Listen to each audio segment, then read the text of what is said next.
back at it again. Yes, sir. Episode 3. Welcome to the DTP. You did, Divine Time Podcast. Well, we just we still figuring it out right now. But hey. Right, we just chopping it. We growing. Consistency. It's been a lot. Happy New Year. Yeah, Happy New Year. Happy New Top of the New Year. Happy New Year to y'all. Happy New Year, bro. Happy New Year. Yeah. You know what I'm saying? How your New Year going so far? We at the top of the year. We grinding. My letter to hip hop this year, visuals and all. We working. Yes, sir. Happy to be here. So I'm definitely grinding, like you said. Just in that mode, man. We just happy to be here, man. Grateful. I'm gonna kick this off, man. Man, you know we gotta start with Cat Williams, man. You know we gotta start with Cat. A legend. Smoke. So apparently he was on Club Shay Shay with Shannon Sharp.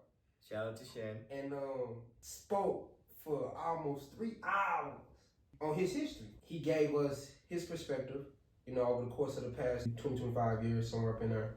Man, did he shake it up? He shook it up. Everybody responded less than, 24 hours? Yeah, it was like 9 million views in a day, like 15 million views in like 2 days. But everybody responded back. You know, man, listen, Ice Cube responded back like, man, if you know Cube would stay in the wayside and never speak on a lot of things. Hey. What'd he say? It's just like the movie Friday. What'd he say? So he was just on Instagram Live. I didn't get to finish it, man. I wish I did. But he just was touching on everybody auditioned for multiple roles. Mm-hmm. You know what I'm saying? So Ricky Smiley did audition for Money Mike as well as many other roles. But you know, it didn't fit. Right. So him playing a role that he fit. And then he was saying how when Cat Williams walked in, he sealed the deal for him. Cedric Entertainment was like all that tough guy stuff. You know, he from the Luh. It's a big shout out to Cedric Entertainment. Right, shout out. Big love for Cedric Entertainment, but he was like all that tough guy act. You know what I'm saying? I ain't see Steve Harvey say, man. You know, well, let's call a spade because him and Steve Harvey had physical contact at a point in time. It was rumors that Steve Harvey supposed to slap him and shit like that, but let's call a spade. With the Ricky Smiley versus, because that's what we're going to call it, because Cat Williams kind of went at everybody neck. So let's start off with Ricky Smiley. We all know Ricky Smiley for what?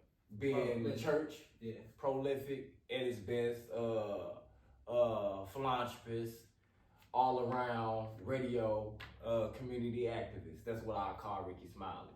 And what dawned on me was Cat Williams said in his contract, if he was to ever do a role with Ricky Smiley, he had to wear a dress. Yeah. And then run on to Tyler Perry. He said, why would a Christian man play a pimp on next Friday? It just wouldn't fit the criteria. Right. I agree. It's not even close, bro. I'm gonna be honest with you. Like, if with me personally, bro, you wanna get a good debate, bro, you gotta go Tyler Perry. You gotta speak on the Tyler Perry, you know what I'm saying? Him saying Tyler Perry is only a one-dimensional actor. And that's really about it. Everything else seemed legit. But Ricky Smiley, bro, like, it's not even close. And they played movies together. Two. They was in 2 movies together. First Sunday, Friday after next. And those are some of those moments will be some of the biggest moments in Ricky Smiley's career. You know what I'm saying? No disrespect to Ricky. Like I said, I'm just being logical. I don't know the man personally. I'm pro-black, but at the end of the day, call a spade a spade. You know what I'm saying? So go down the list. Cedric Entertainment. How many hours special? You know what I'm saying? Judge the comedian. He got 20. Judge the comedian off his hour special. If you claim you're a comedian, you would have a catalog of a special. And Faison, and that's when he shot at Faison on that one. You know and Faison was like, and Cat Williams was like, you said it was easy to get a Netflix special, but he don't have one of them. I got 20. So he kind of put it off on that and added steroids on top of that. So he was basically putting his foot in all the people that we want to call comedians that he think wasn't as funny. And it was facts. Yeah. Everything he said. It was like, you can't argue with it. All you can really do is just take it and become a better person. Like he said, most people do. With that opening up 2024, bro, it got me feeling like 2024 is the year of the truth. Yeah. because something was bound to happen big, because it always happened around this type of year. But did you listen and pay attention to when Shannon was like, you gonna get blackballed again? That's where they at in the industry. If you say something to the ups, you could wake up one morning and your bank account froze. You could wake up in one morning and you ain't on this. You got fired from this project. He spoke on something that resonated with me, bro. I'm glad you made that point. He spoke on trampoline skiing. Mm-hmm. You know what I'm saying? Being able to take those blows, those moments of almost being canceled or being canceled, and bounce right back up to the top, to the conversation. I saw Michael Blackson say, you talk about the top 10 in the game traction. Listen, all right, you say what you want to say, but ain't nobody in the top 10 getting 15 million views in 2 days. Right. The proof is in the pudding, man. Only thing you can do is assassinate a man like that because he know too much truth. But he's and aside him knowing the truth from the moment of from him being a kid, from 3 years old, the nigga had a plan. The plan is so far ahead of what you think you know is crazy. Facts. But from what he said and how he dived into it, he spoke number facts. Yeah. You know, like you said, 2024 might be the year of the truth. It's gonna be the year of the truth. I didn't say it might be. Who in their right mind ain't ready for it? Not the truth. Most people not the truth, bro. A lot of people not the truth. I feel Cat Williams. This is somebody who watch every special that come on Netflix. He is ultimate funny to me. Out of all my comedians, I say Bernie Mac, Cat Williams, D.L. Hughley. I picked D.L. Hughley because he is more of a, I want to say, he's a good comedian, but he touches on real life facts, real shit that's actually going on in the world, and he making that shit funny. Yeah. And motherfuckers don't pay attention to him because you ain't watching the specials. Not only did Faison say it's easy getting it, it's not easy getting a Netflix special because them motherfuckers is paying millions to get you on Netflix. Hundreds of millions, bro. Yeah. You got any type of special on Netflix, you was good. And one thing about Cat Williams, I don't think I heard him say shit about Dave Chappelle. Have you? Or Eddie Griffin? Perfect segue. My personal top 3, Dave Chappelle, Cat Williams, Kevin Hart. I say Kevin Hart because of that was my introduction to comedy. Like that, as I started to become a conscious young man, becoming a young adult, that's who had the comedy game in the chokehold. So it's who I grew up on, so to say. So I'm saying Kevin Hart is who I grew up on. So for anybody in my generation and I say Kevin Hart is funny, I'm always disagree with him. Yes, and I Cat Williams and Dave Chappelle are the forefronters for me because of they were kind of canceled out when I was young. They could have been on the same projective as Kevin Hart, and I respect that and I noticed that. But they stayed true to the game, bro.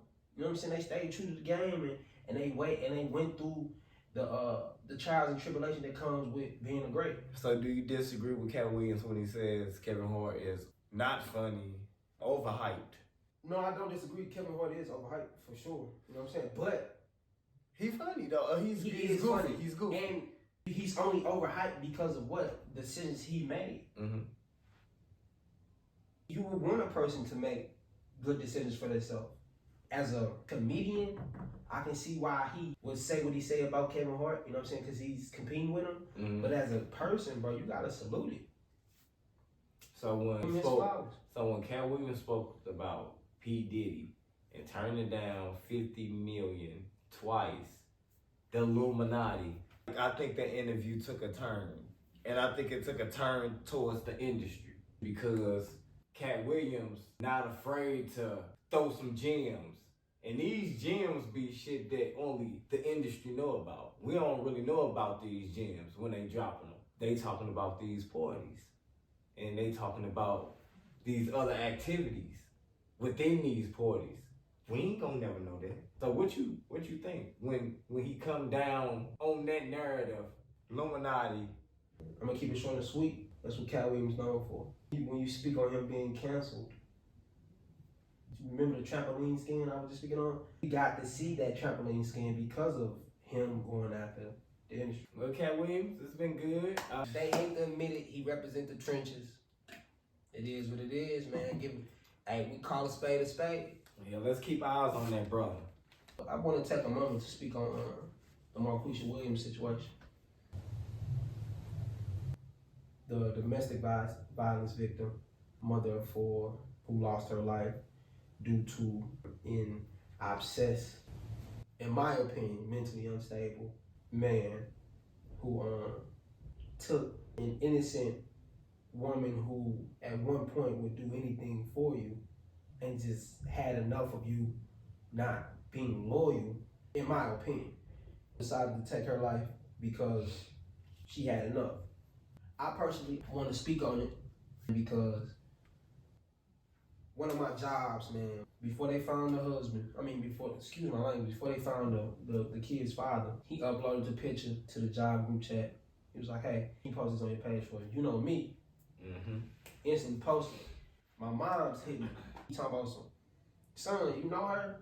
I say, nah, I'm just, apparently I work with her dad. I never really worked with her dad, but we in a group chat, you know how I go, everybody in the same group chat. He sent it, my mom hit me like, hey son, you know her? I'm like, nah, I don't really know her. Her dad is in my group chat, or I work with her dad. I'm on the same company as her dad, so I uploaded after, showing my respect in that regard. She's like, that's a long-term friend of ours, family member. And then I didn't quite specify if the long-term, if the family was related to the male or the female, but I knew my mom had known of them for a while. That's two right there of hitting close, of it being close to home. And then ironically, when as it go on and he confessed and her body turned up, they get to uploading pictures of her and family members, right? Mm-hmm. So one of the first pictures I seen was posted by the news. It was a collage of her and the kids and I guess some family members. And one of the young ladies on the flyer was, I'm assuming her related to her of some sort. And I had class with her at the community college, which was not too long ago. So it's just divine timing how I was connected to the situation. For me personally, I want to become more involved in my community and find ways to speak out. And I don't bro, I'm coming from lack of knowledge. So bear with me, but man, I'm definitely ready to make a difference, be the difference, be the change. You know what I'm saying? And represent the good. It hit different. Like I told you, when you brought it up, my girl had a friend and she got killed. See, it just be hard to even talk about subjects like that, but long story short, domestic violence, and rest in peace to Shayla Thompson. I ain't gonna dig in too much, but it's crazy out here. Ain't nothing wrong with letting somebody know what's going on when they get that bad and they get that weird.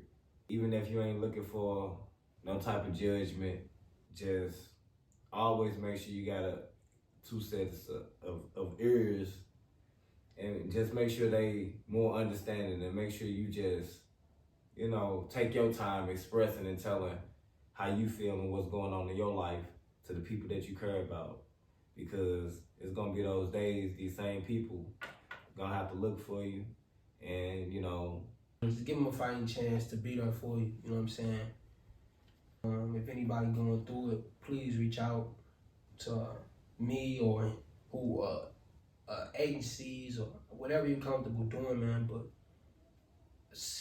please give people a fighting chance to be there for you. And on that note, I want to say rest in peace to Marquisha Williams, Shayla Thompson, and all of the women that's been abused and killed for domestic violence. We got with you. Salute.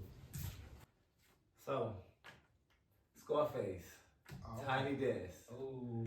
So, I've been itching to talk about this. Mm-hmm. See, Scarface. I don't think this gonna never get old. Shout out to Scarface, one of the legends that's still doing it in the game. And I also appreciate that Tiny Desk because without that Tiny Desk, I would not have the knowledge to know where these records that I play, not every day, but on an every other day basis, I would never know where they came from. Special occasion. Basically. So when he played the Tiny Desk, I ain't know what I was expecting, but I was expecting this one particular hit, and it featured Scarface, Jay-Z, and Benny C. Very, very good track. Gotta tune into it. It's, to me and for me, that track with them three is very uplifting. And without that track, for myself, I don't know where I'd be from August 2023 till now. One of the tracks that was played on the Tiny Desk was Mary, Mary, Mary, Mary, Mary. And that was sampled from Ashanti, where she did Baby, Baby, Baby, Baby. And Lil Wayne sampled that song. So, hearing On My Block, Mary, Mary. Fuck Faces. For me, that was the only two I was looking for. But I was also looking for that track with Jay-Z, Benny Siegel, and Scarface. He did the record with Pop. Mm-hmm. And then he did my personal favorite, the I never seen a man cry till I seen a man die. Yo, that one there had me in a chokehold. That was the second to last out of the five, man. That one there, it just had me in a chokehold, man. Like thinking about it making me want to go back and listen to it. Like that, as a musician, bro, I recommend all you musicians, you young, old, to get to that point with your craft. To where you just busting out the to where you're not even that, like to where your music is timeless, bro. You gotta think about the future, bro. Even if you not, I ain't even saying be conscious, but it's classic records that can go over some live jazz, some classic Juvenile, some early Cash Money, some early No Limit. They can go over some jazz, some early NWA. They can go over some jazz beat, you know what I'm saying?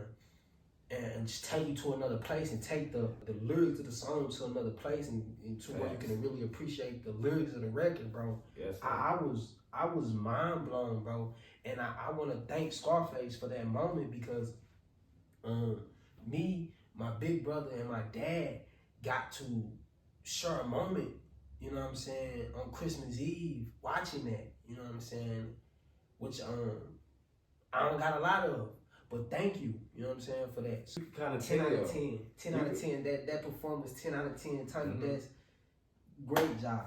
But you can kind of tell with these Mike records. Dean on the keys, man. Shout out to the legend Mike Dean.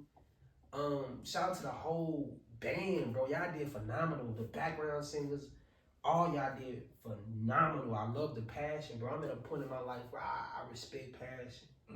Facts. I respect the passion, you know what I'm saying, that goes into a job. You know what I'm saying? If you making my burger or making my pizza or making my salad or making my smoothie, I appreciate the person with the most passion. Because they're gonna put that in their craft. Long story short, I recommend anybody and everybody to do what they got a passion in some sort. And that just takes me back to all these records, being timeless as they is. You hear these samples over and over and over again. That's timeless music. Shout out to Scarface. Thank you for that Tiny Desk. Thank you for chopping it up. Thank you for being live, indirect, and in the spirit. We appreciate that, brother. Man, I had one hell of a New Year tradition. Okay. But it's in the works. We putting it in motion. Okay. But with these presidents, Joe Biden, his son, Trump, and his RICO case, I don't know. This year is election year. 2024, we gotta be at them polls. We gotta make a difference. It's a chicken shortage from New York to California. Granite City Steel about to let go 55,000 employees. Biden gotta go. There's no way in hell there's money in here.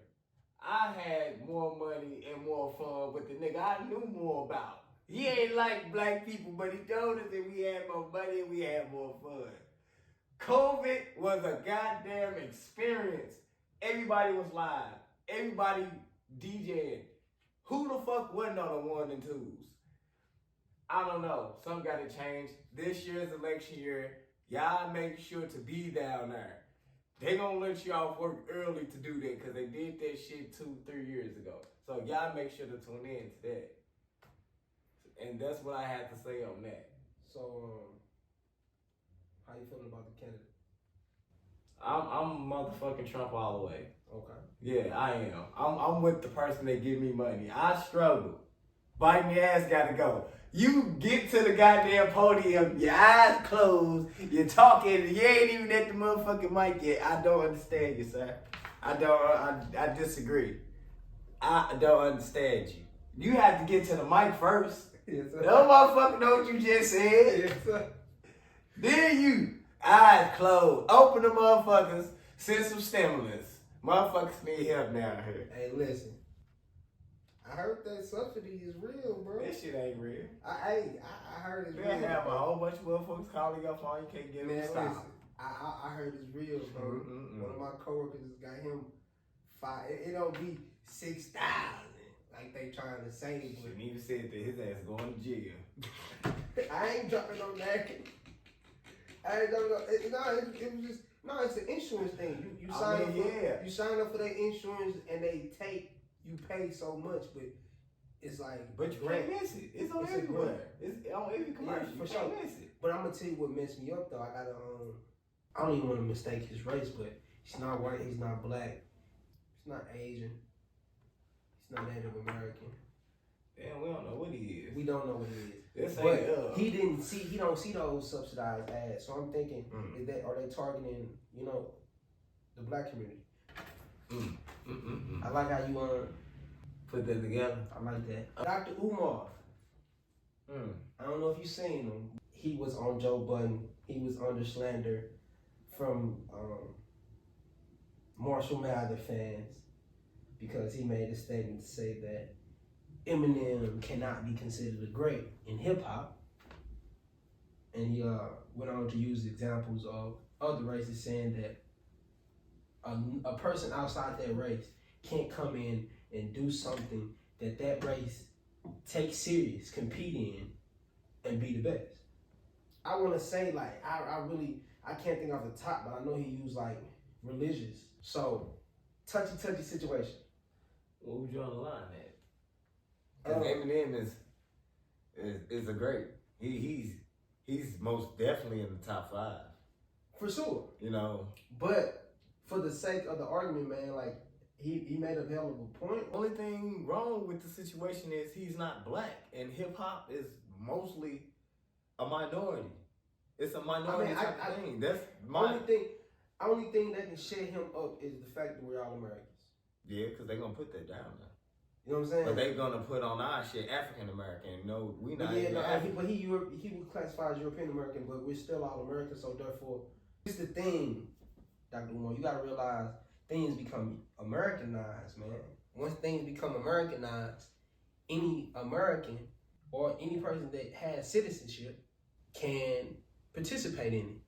People like to say, oh, they took the sneaker game, they took the rap game. No, it became Americanized, aka commercialized. More people felt the need to compete, more people felt the need to join, or more people joined, which opened up, you know what I'm saying, which came with its pros and cons. So what is his problem with Eminem? No problem. He said he went live and said there's no personal problem with Eminem. Him being a black activist, he liked to come with scenarios, interesting perspective, and I just like the perspective. You know what I'm saying? You know me, I'm a guy who's intrigued by a person's perspective and why they choose to get to the point that they get to when they think what they think. I just was interested in perspective, and I was just wanting your perspective on it. But I said, Eminem to me, top 5. I don't think nothing wrong with him other than the fact that he's not black. Other than that, look who he came up with: Dr. Dre, motherfucker Snoop Dogg, 50 Cent. If he's not classified as a nigga, then he's a white man who hang around some niggas and made them rich. So the nigga is top 5, one of the best spitters in the motherfucking game. Tongue twisted. Shout out to Mr. Twister. But he is one of those rappers who can actually rap fast and you know what this nigga is talking about. Yeah. You know? Shout out to Eminem. Question of the day. Fellas, this for y'all. I had a fella. I hope he ain't watching this though soon because I ain't got no money yet. I overheard him say this. I'm gonna read this because I wrote it. I'm gonna read it how I wrote it. The homie told me his girl said every time she say give him $200, he better do it. So I asked him, is it the same in return? He said, fuck no. I said, man, she got you fucked up because if every time I give a motherfucker $200 and they don't give me shit, and when I need them, it's a motherfucking issue right then and there. Your motherfucking name better be savings and loans. Every time you request this shit, it better be on the motherfucking back end for whenever a tornado hits this motherfucker. Because I'm out. And when I say I'm out, meaning we finna break up. Cause ain't no motherfucker way in hell I just supposed to give you $200 whenever you say so. But if I need you, I can't get it. Who living in that world? Man, bro. Man, I'm praying with your partner. Yeah. I think Listen. he needs to dump her. Man, listen. Question of the day, and y'all can put that in the comments below this video. $200, like, hey, I need $200. Man, listen here. I'm this. Give it to This me. the year. This the year of the lover P. I'm the lover P this year. Yeah, You know but for him though. I'm not a lover boy. You know what I'm saying? Because I'm just not a boy. But I am. This the year of the lover P. So no matter what I do, it's just some things you can't get away from. Queez, is you bringing in $200? That's not. That's the question I'm first. finna get. Okay. Nigga, if you get that I'm the lover P, you understand that the nigga not gonna go. It's the reason why the P is still incorporated. Yes, I'm trying to be a lover boy, but the P is still incorporated, motherfucker. So, with that being said, nah, cause like, listen, I'm the type of dude, fuck that breaking bread shit, that 50-50 shit, you know what I'm saying? Because it's gonna be times where you sit and you need me to go 100, or you got 10% cause you getting better, or vice versa. Aside from that, what I want from my woman is a woman that appreciate what it takes for me to provide for my family. If a woman don't appreciate what you're doing and what you gotta do, Facts. what you gotta sacrifice, what you gotta go through to provide for yourself and what it takes to get on your own and become independent, it won't work from the jump, man. So it don't sound like shorty understand that. Facts. Because if she understood that, I know when hell she gonna come make them arrangements. You a clown to her, player. Facts. Man, don't be the guy who just putting up with something because you don't want to be alone, bro. When you're alone, you come out stronger. Mm-hmm. You know what I'm saying? But it may take some time, but you gotta go through those trials and tribulations. That's what's wrong. People ain't going through no trials and tribulations. People are trying to find shortcuts and bypass the pitfalls of life. Facts. But listen, life is full of up and downs. Mm-hmm. You can't avoid them. So embrace them. Stay ambitious, stay focused, and keep some people around you that keep you hungry. Facts. And keep your mind pure and not in bullshit. Facts. You know what I'm saying? Pete, she ain't for you. Then another lady told me, she say, I have to learn how to tell my son that when other people running down the hill and you walking, don't let that deter you. And she broke it down. She was like, say for instance, the homeboy ran down the hill. And since I walked, I was able to learn and understand life more. I was able to eat with a couple strangers. I was able to get my dick sucked by a mermaid. So when I got down the hill, homie was like, why you happy? You lost. I beat you. My response to him, man, while you was running, I learned about myself. I sat down and ate with some good strangers, got to know them, and I got my dick sucked by a mermaid. I took my time getting down this hill. It's a lot of people on the back end trying to do and be what somebody else doing. Take your time. Walk down that hill. You ain't gotta run fast, cause when you walk, you gonna run into shit. You gonna find some shit. It's gonna be money on the ground. You gonna meet your love of your life, cause you took your time, you didn't rush. And to add to that, realize that both ended up at the same finish line. Mm-hmm. But Moore had a better story to tell. He ain't get shit.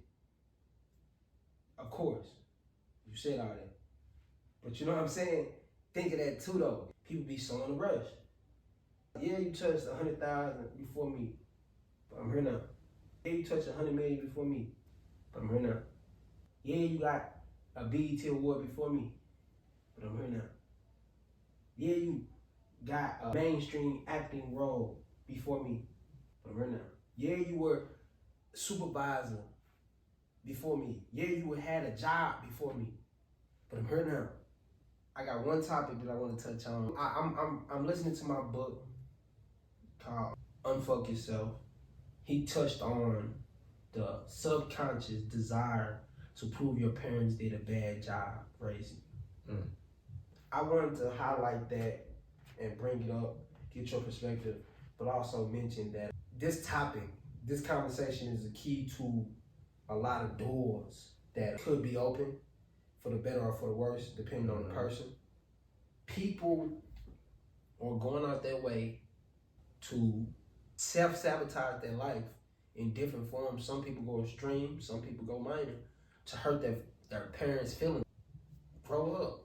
No matter where you at right now, bro, the opportunities that existed now did not exist 20 years ago. I say that to say, I'm not dealing with people who play the victim, bro. I mean, this the year of the truth. We have to want more for ourselves, man. Facts. We gotta forgive our parents and forgive anybody that ever made you feel wrong, and understand how to present things to people when a person make you feel some type of way. You don't just you don't throw claims on them, because anytime a claim is thrown on you, you feel some type of way. You try something like, hey, have I ever made you feel some type of way? And if so, can we talk about it? Right. You know Basically, the benefit of the doubt. You know what I'm saying? Giving the benefit of the doubt. Maybe they haven't. You know what I'm saying? But then again, maybe they have, and you can detect through the lies just by bringing it up. But find smoother ways to address issues with people in your life, man. It don't always have to be a fight or a disagreement or we're not talking for some time. It takes time, but you gotta start trying. And I fucked with that topic because of my upbringing. With my old dude and with my mom and shit like that though. I had like the good and the bad. From now, I ain't gonna even take that from him, because all I wanted him to do was, my father was to get a job. But I see that in certain ways. I'm sorry.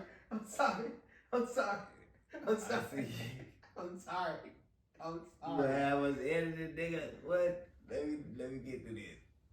This is a topic about like subconscious desire to prove your parents did a bad job raising. So that topic, all I could do was bring up what it is and what it ain't. And with him, all I wanted was for him to have a job, because at the age of 32, it ain't really shit you could do for me. But have my back. That's probably about it. No, oh, I need some shoes, or you know, just have my back whenever I need you. And I think he's capable of doing that. I could say when I need the nigga, he come clutch. You know what I'm saying? And that's what I could respect. And I appreciate that more because I know you ain't got shit, but with the shit you got, and when I need you, you actually make that shit work. And I know you ain't father of the year. You don't even try to be that. But when I need you, you put some type of motherfucking cape on your back. You do what you need to do. And with the parent, I'm my own, and then with my mom, it's just like, you know, our conversations just near and dear. It's every day, you know what I'm saying? I talk to her, you know, chop it up with her on a daily basis. But it's like I said, it's good and bad though, because when one parent ain't good, the other one, somebody you can lean on in times like that. If they do a bad job, nah, because some people have to have that structure. whether it was hard. Motherfuckers just been hard on you. You knowing what you don't got and what you got, and damn, when you growing up, this nigga ain't never came around for you. If you had kids, you know you got to be the best father you could be because you ain't never had a father. So you not knowing how to do that, you learning how to do that your damn self because of what your mama did. And your mama ain't gonna never leave you. Old dudes, and what I'm dealing with now, maybe our mamas wasn't telling the real story. We know how it is as men dealing with females and with attitudes and different seasons changing, different weathers changing. Motherfuckers not knowing how to control that anger and being aggro or being anal about anything that's going on. And motherfuckers don't know how to stay. Motherfuckers just all know is go. So they don't tell you. They tell you when you grow up, oh, your daddy ain't shit. And there be stuff you have to see for yourself. And the things you see for yourself make you not want to be as a person. So you kind of like go on the back end of who fucked up and who you want to be better than. With that being said, I think they did what they could do to make me a better person because of what I had to see. If you know how to pay your bills, if you know how to get up and go to work, Mm-hmm. you know how to take care of your kids, maybe your parents didn't do a bad job raising you. That's some shit you have to watch. Like you said, you know what I'm saying? Appreciating what a person is able to do. Because the one that stick around is the one you watch the most. At some point, I feel like you get to a point to where it may be later in life where you have both parents, but it's just having that sense of understanding with self. This factor played a role in bringing me here. So with that being said, I gotta know his perspective. Facts. I wanna know her perspective. Mm-hmm. In the book, I'm gonna end out, I'm gonna close out, he mentioned that a good trait to have is to expect nothing and accept everything. In a nutshell, my mentality for there. What a blast. We did it. Divine Timing Podcast. Shaquise Only Grind Brown. Luh Page, you know what it is. You dig?